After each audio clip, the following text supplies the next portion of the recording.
Why, through all the anthropology of the world and its whole history of man, do you see these devil cults? What is the point? Why does this keep reoccurring? Looking at it as a professor, I understand you're saying it's religious, it's good, it's evil, but atheists will say this isn't even going on. They can only identify Christianity and say it's quaint and old-fashioned and stupid. But they love all the other religions, as the United Nations Biological Diversity Assessment Treaty of 96 says, we will reintroduce the pagan cults of human sacrifice and of killing humans for the earth. This will be our new world religion. There is, and I must go back to religion, because in the Old Testament, there's something very interesting. No, but that's what I'm saying, Texe, is that, yes, we're Christians, but I'm saying the atheists will deny this exists just from a anthropology view. What are they hiding? Go ahead. Well, that's silly for them, because the history of the world, and of course, there are many groups in America now trying to return America to the Mexican pre-history days of the Aztecs, the Incas, and horrible. I call it witchcraft, basically human sacrifice again at the pyramids down in Mexico and Mesoamerica. So this is very, very strong. People believe that this is a fringe group, but in actuality, Wicca and all of this Santeria stuff, this is huge. This is one of the fastest growing religions in the world, and it all works together. And they will even practice to deceive Christians. They'll try to bring, for example, one of the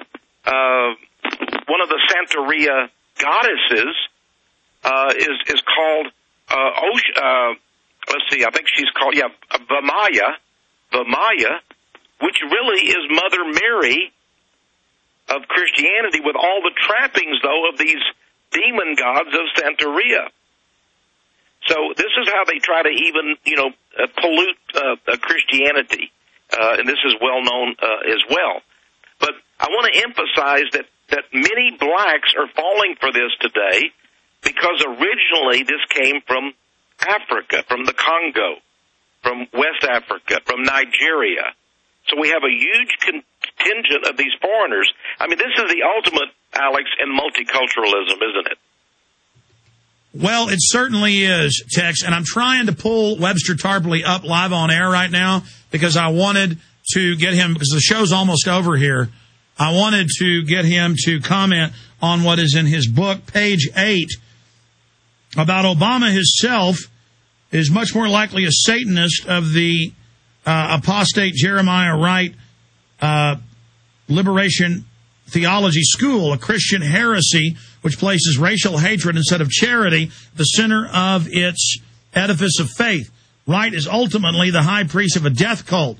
Obama is more precisely an existentialist fascist made up of equal parts, 1969 Weatherman race war theory, and it just goes on to then talk about the bizarre voodoo stuff basically going on there at Wright's church. So I just thought this was interesting that Tarpley wrote this book a year ago that we carry at Infowars.com, and here it is manifesting in the news.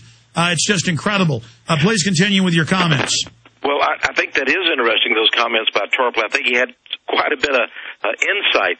Now, here's another little thread that we can go by. Abner Mikva, who is a well-known Jewish lawyer out of Chicago, he was White House counsel now. Here's a powerful man, White House counsel, the top lawyer for Bill Clinton during the Monica Lewinsky hearings.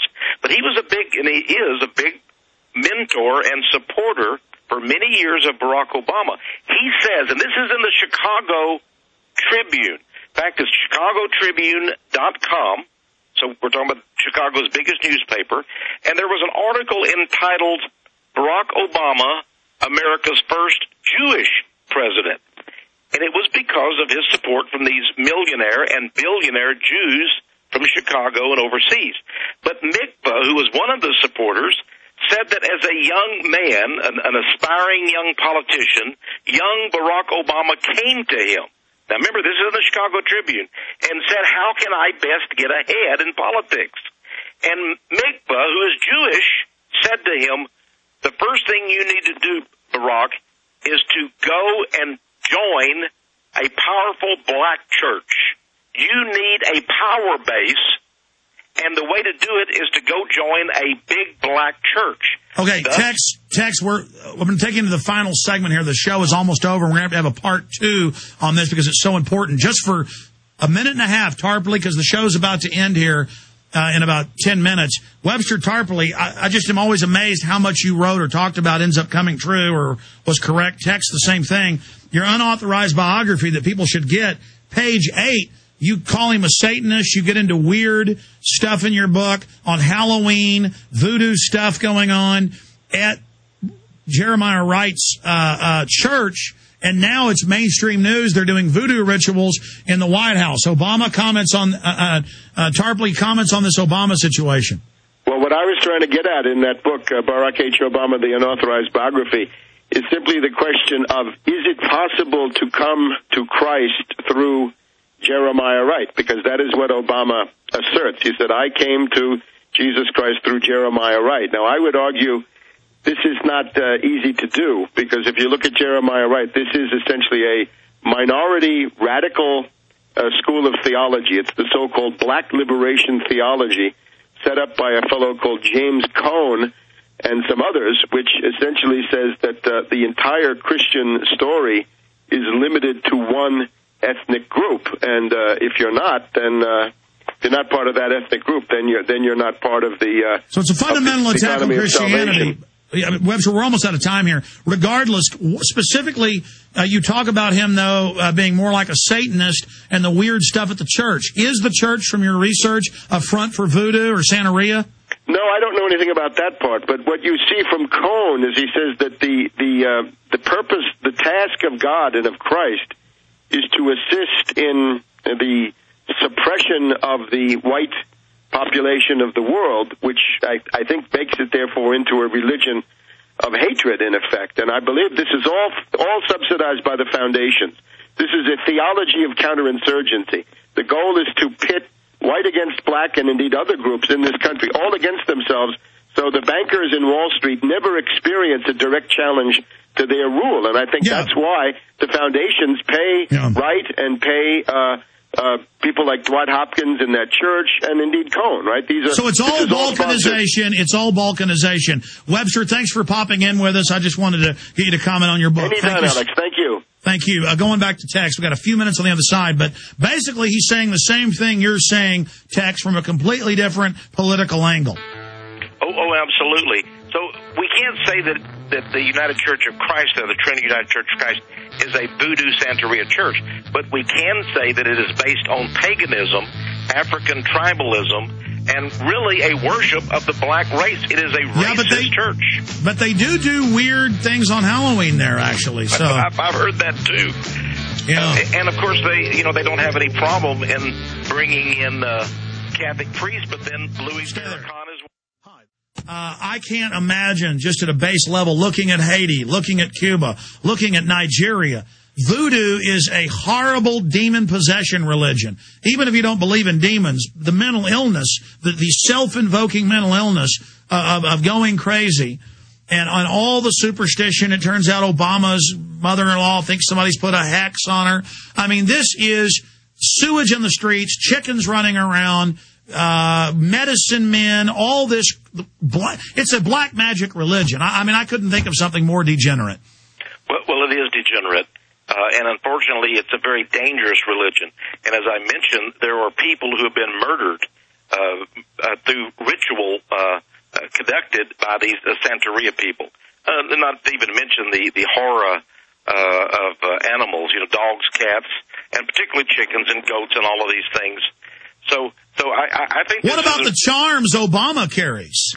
The charms, the talismans, all of these things are involved in every way. This African tribalism, and unfortunately, it is taking hold. It's been in America for a long time. You remember even Desi Arnaz. It's very unfortunate. The most lovable guy in the world on I Love Lucy, but he would always play his drums and he would cry out "Babalu."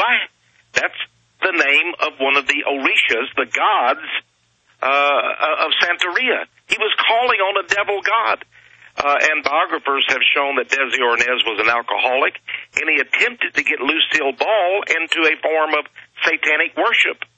So again, we have a long train of this, but now we have a man in the White House whose mother-in-law actually has conducted evidently, according to reports, a voodoo ritual. That's basically what it is, although Santeria say, oh, we're not voodooists, but they are.